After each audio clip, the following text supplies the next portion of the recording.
He looked at her with disdain, unaware that his arrogance was about to destroy everything. The lady he disrespected, she was the owner's mother, and the truth would come to light faster than he could imagine. Evelyn had always loved that restaurant. It was the kind of place that brought back good family memories. The walls were a warm shade. The aroma of fresh food filled the air, and the clatter of cutlery and laughter created a cozy atmosphere. It was her 76th birthday, and Evelyn wore a gentle smile on her face, full of anticipation. It wasn't just another meal. For her, it was a celebration of achievements, resilience, and a lifetime of battles won. However, as she walked through the door, something seemed different. The restaurant was full, but the looks weren't the same as usual. There was a chill in the air, something she couldn't immediately explain. At the reception, a young waiter wore a sneer, as if he was annoyed to be there. "Good afternoon. I have a reservation under Evelyn," she said, still smiling, trying to keep her spirits up. The waiter barely glanced up from the notebook he was holding. He frowned and, in a dry tone, replied, "There's no table available." The way he spoke made her heart sink. Evelyn was a regular customer there. She had always been well received. What was happening?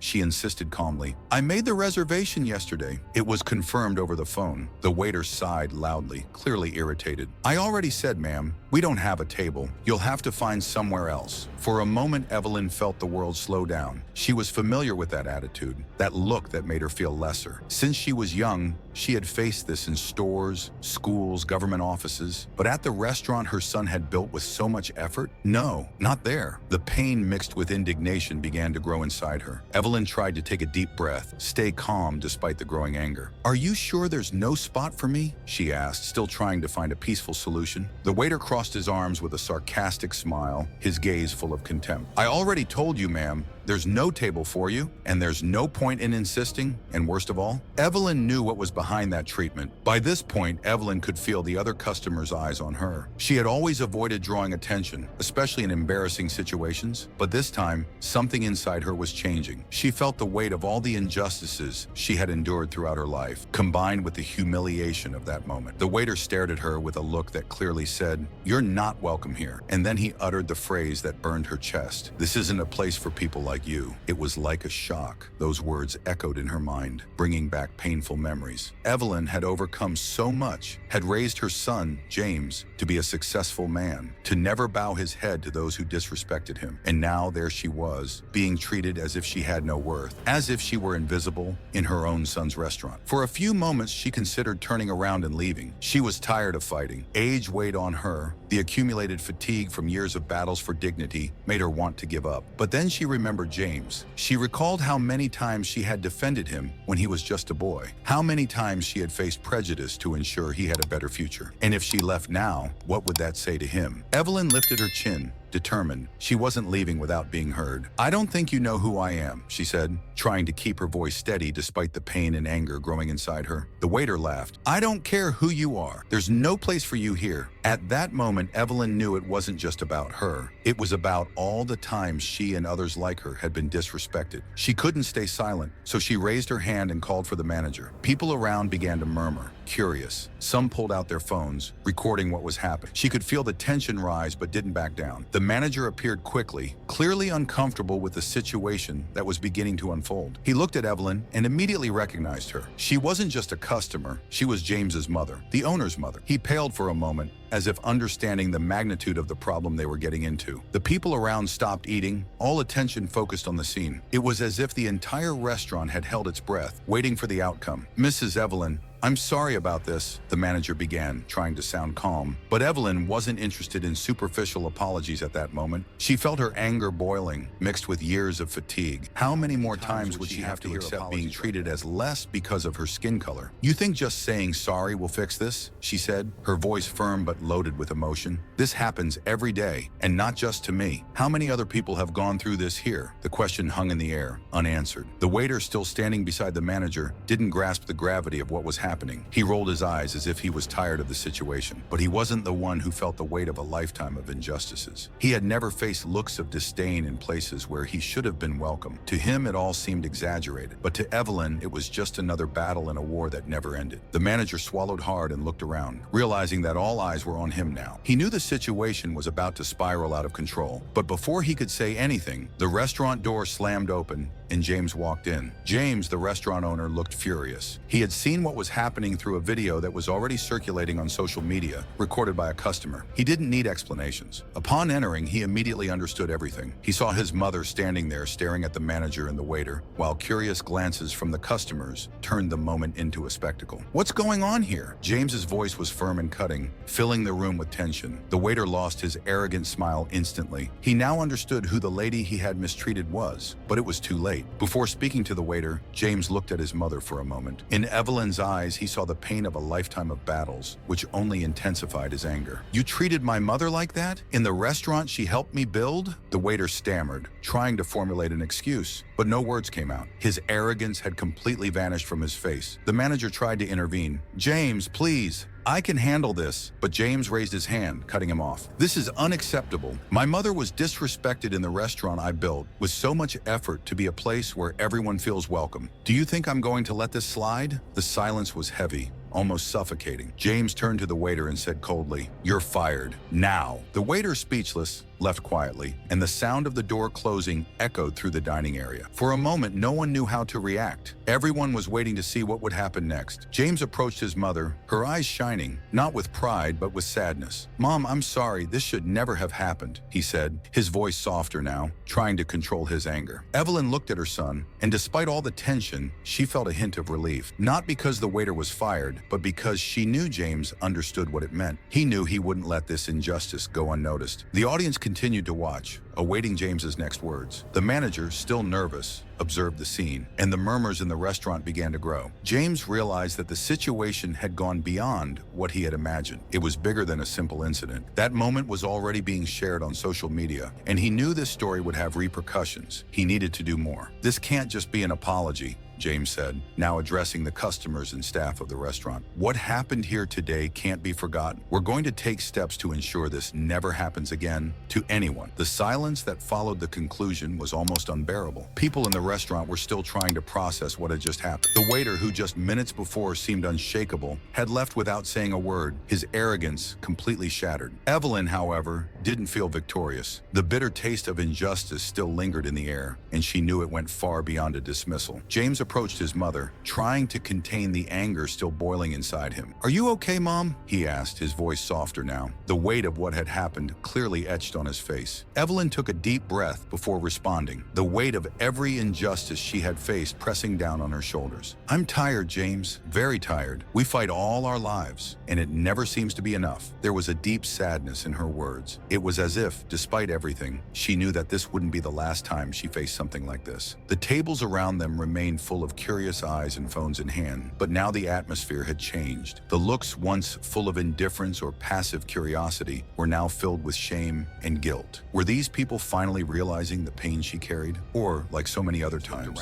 noticing the customers still in shock? He knew that his mother's public humiliation couldn't end with just an empty apology or a quick firing. He needed to go further. He needed to show that this kind of behavior wouldn't be tolerated, not just in that restaurant, but anywhere. This restaurant was created to be a safe space for everyone, for every person who walks through those doors. But today, we failed you. Failed my mother, he said, feeling the weight of his words. The manager, who had been silent until now, took a hesitant step forward. "James, I'm sorry. This doesn't reflect who we are." The attempt at redemption seemed desperate, and James just shook his head. "Words aren't enough now," he replied, his voice firm but controlled. Evelyn watched her son with pride mixed with pain. She knew that tone. It was the tone of someone who had learned, through hardship, never to bow their head again, but she knew the fight was just beginning. Without wasting any time, James announced, "Starting today, all employees at this restaurant will undergo training on respect and equality. We'll ensure that something like this never happens again. No matter who you are, where you were born, or the color of your skin, you'll always be welcome here." James's words echoed through the restaurant, and this time, instead of phones being raised just to capture the drama, there were applause. A collective acknowledgement that, in that moment, something had changed. It wasn't just about an incident between a lady and a waiter. It was about so much more. The restaurant, once just a place to eat, had become a symbol of resistance. Evelyn finally relaxed her shoulders, feeling that despite the weight of so many years of struggle, this was a small step forward. She looked at James, who was beside her, and smiled. It wasn't a smile of complete happiness, but one of hope. The restaurant fell silent for a few moments after James's speech. Evelyn looked at her son with pride. She felt grateful that he had stood up for her, but at the same time, the sadness still weighed on her chest. However, something in that moment felt different. There was a sense of justice being served, even if small. James, still standing next to his mother, took one last look around. The customers who had been watching the scene passively now seemed more aware, as if something had changed within them. Maybe they were also reflecting on the small injustices they had witnessed or even ignored. After all, how many times in life do we really act when we see something wrong? The manager, still awkward, apologized once more, but this time his voice carried genuine remorse. "I promise this will never happen again, Mrs. Evelyn. We'll strive to make this place better," he said, clearly shaken by the situation. Evelyn just nodded. Words were good, but what she really wanted to see were actions. And in that moment, James made another important decision. "Tomorrow we'll start implementing a training program for all employees. I won't allow what happened here today to be repeated." The people around began to murmur, agreeing. The sound of some timid clapping spread through the restaurant, gradually growing into a warm round of applause. The expressions on the customers' faces changed. It was no longer just a restaurant. Now it was a place where change was beginning to happen. Evelyn felt a small sense of relief. There was still much work ahead, but at least now something was being done. When the restaurant finally began to empty and the last customers left, Evelyn and James sat down at a table. The restaurant, which had recently been filled with tension and murmurs, was now calm. The sound of cutlery being cleared by the few remaining staff was the only noise breaking the silence. Evelyn ran her hand over her face,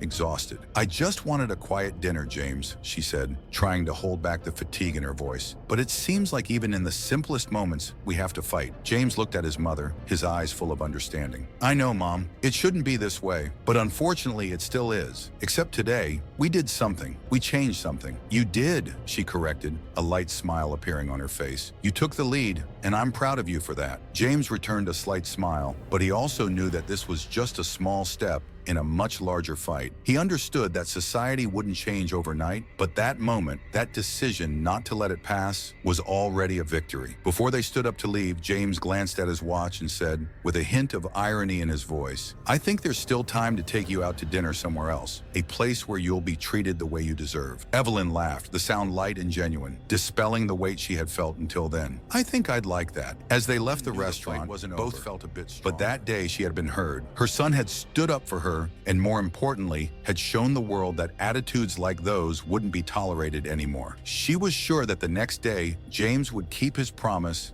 and start creating a space of respect where everyone would be treated equally. In the end, it wasn't just about a dinner or a restaurant. It was about dignity, respect, and the ongoing fight for something greater. It was a reminder that, even when tired, Evelyn still had the strength to fight, and more importantly, that she now had someone by her side in that fight. So what do you think the world should do in situations of prejudice? Comment below and share your opinion. Every voice makes a difference in the fight for justice. And so, Justice Warriors, Evelyn's fight in that restaurant wasn't just about a seat at the table. It was about respect, dignity, and equality. What we saw here is a reflection of so many silent battles that people like her face daily. But as we saw, when power is revealed, whether it's the power of a word, an action, or a raised voice, the story changes. James acted. He defended his mother and took a firm stand against injustice. And what did we learn from this? That change begins when we don't accept what's wrong, when we say enough and do something to correct the course. The restaurant is now not just a place to eat, but a symbol of resistance and change. This story shows us that even in the simplest situations, the fight for justice continues. And the question remains, what would you do if you were in James's place or in Evelyn's place? Would we have the courage to act? What happened here was just the beginning. There are many more stories that need to be told,